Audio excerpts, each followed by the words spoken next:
రాజుతో చెప్తున్నాడు. అందులో కోపము, ప్రతి చిన్నదానికి ఉబ్బిపోయేటటువంటి గుణం ఉండడం, గర్వము, తృప్తి లేనటువంటి జీవితం,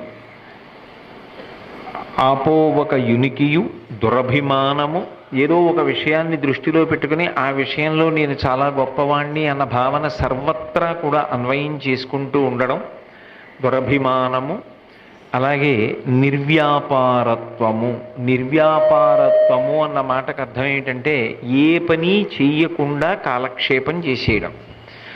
భగవంతుడిచ్చినటువంటి అపూర్వమైనటువంటి అవకాశాల్లో మనుష్య జీవితం ఒకటి.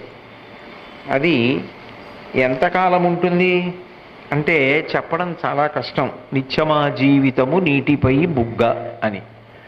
ఇంతకాలం ఉంటుంది అని ఎవరూ చెప్పలేరు. కానీ భగవంతుడిచ్చినటువంటి కాలాన్ని సద్వినియోగం